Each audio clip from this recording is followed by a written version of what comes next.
Alright, what is not already? Pretender here, back with another Honkai E0S0 discussion / guide. And today I will mainly be going over the topic of how good Acheron is depending on mainly free-to-play players, but also tailoring towards people who spend. This video will be going over Acheron and her restrictions based on E0S0, E0S1, E2S0, and E2S1. Mainly, we'll be covering how fast you get her ultimate the first time, because after the first time, depending on the ult and if you had the light cone and such, it's just the same thing overall, not much difference to do. And pretty much just comparing the E0S0 and then E0S1, those differences, and how E2 opens more pathways to Acheron. And at the end, I will be giving my general consensus on if you should be summoning as a free-to-play / pay-to-play player. And yeah, this video mainly will be talking about her restrictions and how good she'll still be with those restrictions after the first ult. And yeah, this video will be mainly talking about how restrictive, but the restriction part is tailored towards more free-to-play players. And yeah, before I get to the video, if you guys could drop a sub to show your appreciation for future videos like this, along with other types of guides, build guides, summons, and all that kind of stuff would be greatly appreciated. And let's go straight on to the video. So I will not be going over Acheron's kit, but I will be going over the ultimate mechanic and the charges. So pretty much Acheron does not have energy.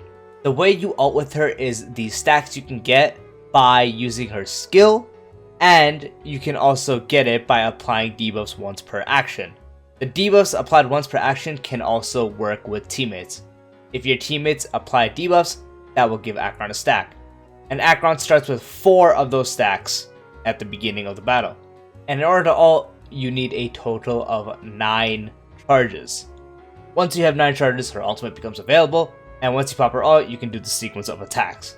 And so, one major thing she has is her restrictiveness.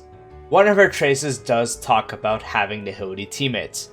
What that trace pretty much does is, when you have 1/2 nihility teammates, Acheron's attacks damage dealt will increase by 115% up to 160% if you have 2 nihility teammates. So if you have 1 teammate following the path of nihility, you get a 115% damage increase. And if you have 2, that 115 becomes 160. And so that does raise a lot of concerns with the restrictions and how she will work. So moving on, how you'd want to be getting her ult as a optimal format. At E0S0, you will definitely be needing to rock 2 other nihility characters. The best characters you could do that for is Silverwolf, Pela, and Welt. The reason I am not talking about someone like Black Swan for this is because yes, while her skill does lower defense and that triggers the talent for Acheron, and she also counts as nihility, someone like Black Swan would be much better off being rocked on a second dot team, because Black Swan herself is a very broken unit, and you definitely want to be using her to her own full potential on a dot team. And so I definitely recommend not going with the Black Swan route unless you really need to and you are 100% going for Acheron. But moving back onto the talks of Silverwolf and Pela / Welt, all 3 of these characters do follow the path of nihility, and all these characters do inflict debuffs, making it easier for Acheron to gain her stacks. So the optimal way you would be doing it is you'd start off with 4 going into battle. Ideally, your Acheron is going first. You pop Acheron's skill, and now you have a total of 5 stacks. Turn rotates, let's say, to Silverwolf first. You will be using one of Silverwolf's attacks depending on what the situation is. Like, say they are not weak to lightning, maybe that's when you'd pop the skill. But say they are and such like that, you could just use the basic attack and proc her talent, which is where she inflicts this debuff, which is the bugs, where she can reduce attack by 10%, reduce defense by 8%, and reduce speed by 6%.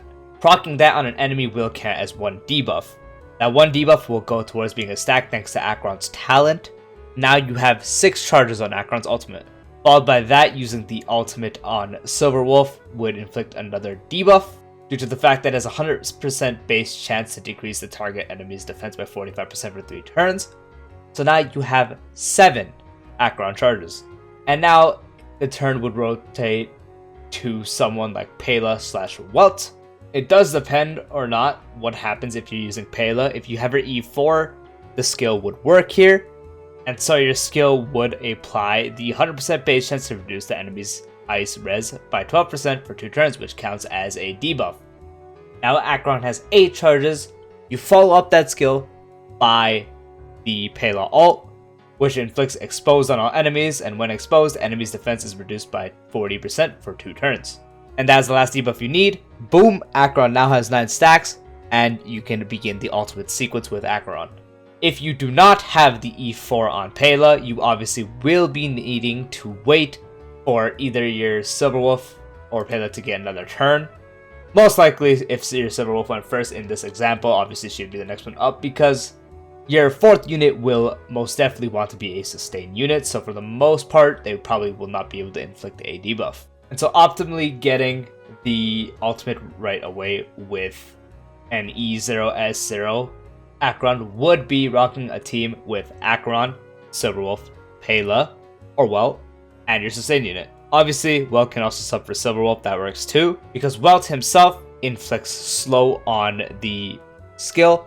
As you see, base chance to reduce the enemy's speed by 10% for 2 turns, so this does count as a debuff, and his ultimate has 100% base chance for enemies hit by this ability to be imprisoned for 1 turn, which also counts as a debuff, giving Acheron another charge. So Welt is another fantastic option due to the fact that he is also working as a sub DPS for the team. Not only that, is he also debuffing for your Acheron to gain charges. So Welt does pair just as well with Acheron as someone like Pela and Silver Wolf. So he is definitely a very powerful option. So once again, rocking Silver Wolf, Pela would be better than rocking Welt overall because Acheron will be doing all the damage. But you would sub one of these two out if you don't have them for Welt. And then the last unit would be the sustain unit. Going over the order again, you start the battle with 4 charges. You use the skill with Acheron, you now have 5 charges. You proc the talent on the enemy, you now have 6 charges with Silver Wolf. And then you use the Silver Wolf ult, and now you have 7 charges. Moving over to Pela, if you do have the E4, skill inflicts a debuff because of the ice res reduction, and then the ultimate also lowers enemy's defense because of exposed. With those two, 7 plus 2, you now have 9 stacks. 9 stacks, ult, boom. Let's say you replace Pela with Welt. So you'd have 7 from the Acheron skill and then the Silver Wolf double debuff. You inflict slow with Welt, so now you have 8, and then you inflict the imprisonment with Welt, and now you have 9. Boom, now you can ult. Now talking about E0S1 Acheron. Not going over fully what her Lycone does, but what I will say is now with her signature Lycone, she can inflict a debuff with her attacks. And so if you combine that together, when you use your skill with Acheron, instead of gaining 1 stack, you will gain 2, thanks to inflicting the debuff from the Lycone. So you have a better start off with this. Moving on to the team with this, it is the same team. You would still need 2 Nihility characters that can debuff, and obviously your last slot would be a sustain unit. So again, using the same characters as an example of these 3 here, you would start the battle. You have 4 charges, you use the skill on Acheron, inflicting that debuff, and you gain a charge from her skill itself because her skill gives a charge. You get that one, and now you also get the charge from inflicting the debuff from the Lycone. So now you gain 2 stacks, and now you have 6. Now the debuff applications become more flexible, depending if you have your ult and such and not. A very optimal way to do it is you would attack with Silver Wolf, again proccing the talent. Now you have 7 charges. Using the ult with Silver Wolf, now you have 8. And this makes it a lot easier for if you don't have an E4 Pela, where you could just use the ult, and boom, now you have 9 stacks and you can ult. Same with Welt, you wouldn't need to ult for the imprisonment, you could just use a slow, or vice versa, you could just not use the skill and you could use his ultimate. So because of that reason, the Lycone for Acheron has shot up in value ever since the changes to Acheron. Now with her being able to inflict a debuff with the Lycone, giving her that extra stack definitely speeds up and makes the process easier, along with giving you the opportunity to save more ult for building up the ult again after you use the ult the first time. So once again, to reiterate, the battle starts, you have 4 charges, you have your 2 Nihility units, so your Trace is at its peak with 160% damage down increase for Acheron, and then you have your sustain unit in the end. Again, battle starts, you have 4 charges for Acheron's ult. Acheron pops a skill, and because of the debuff from the Lycone, you get 2 stacks, so now you have 6.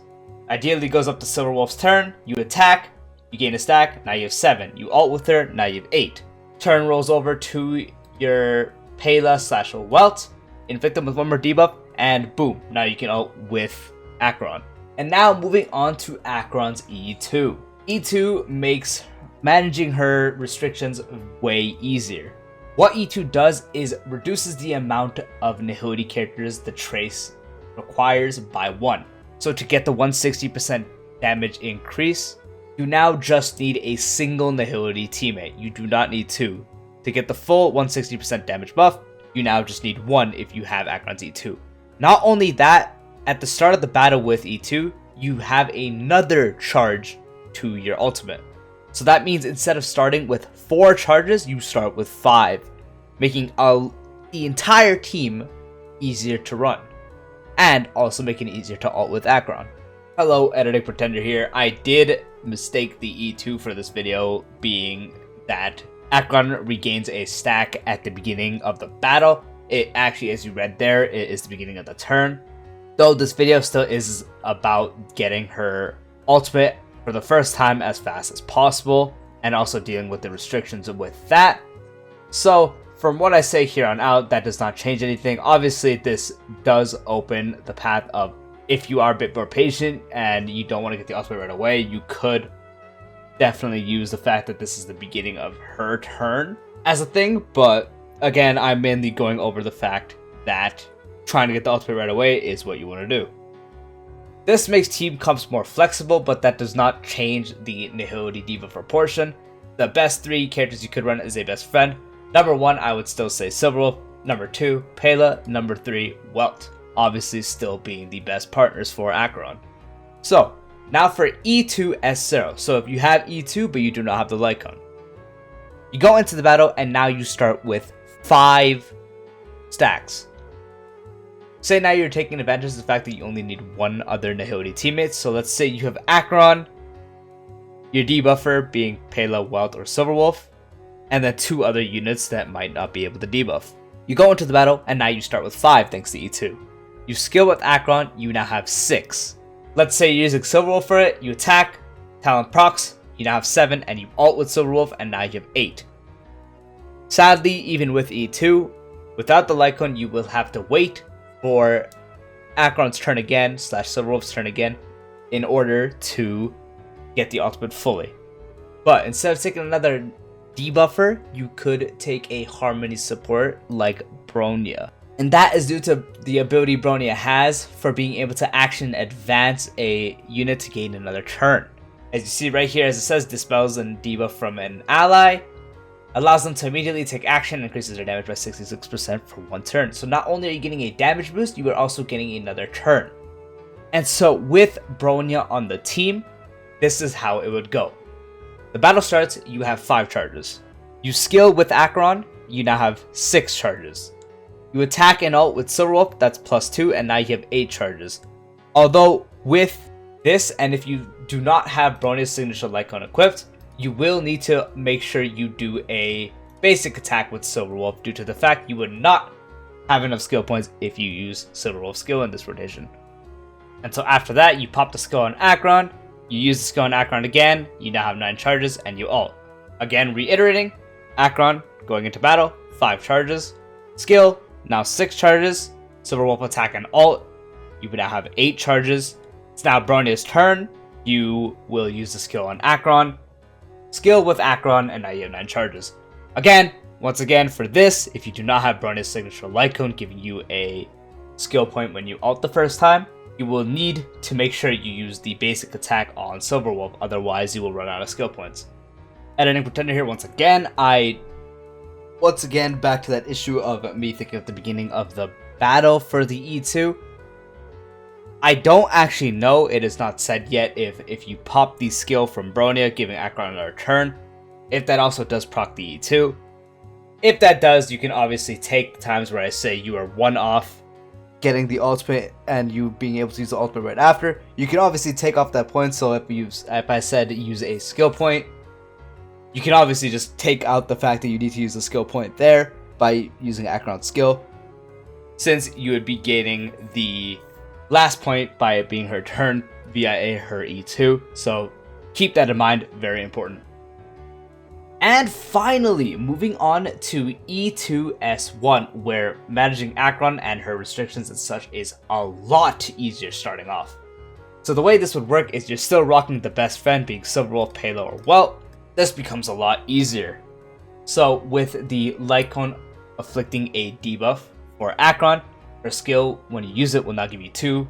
Again, 1 from the skill, 1 from afflicting a debuff from the light cone. So the way you'd be doing this is go into battle, you now have 5 starting off. You skill with Acheron and now you gain 2 and now you have 7 charges.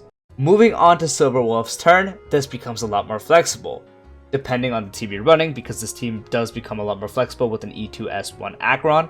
Pretty much using the skill or basic attack works, but the way you do this changes depending on if you use the skill or basic attack. Let's say you're starting with the basic attack, you basic attack with Silver Wolf, and then you ult, and boom, 9 charges, and you go with that. Now, let's take into fact that if you are using a Silver Wolf that currently does not have her ultimate, and let's say you have Bronya on the team now, the rotation would go something like this. Battle starts, 5 charges, you gain 2 charges from using Acheron's skill, so now you have 7. You do a basic attack with Silver Wolf, you now have 8. Bronya's turn rolls over, you pop the skill onto Acheron, and you attack. Similar to the E2 example I gave, but easier to manage because you start off with 1 extra charge. But yeah, you pop the skill onto Acheron, you use the skill, your ult's ready. This setup also does allow you to use Silver Wolf's skill, because the light cone will allow you to use Acheron's basic attack to give you a stack because it inflicts a debuff.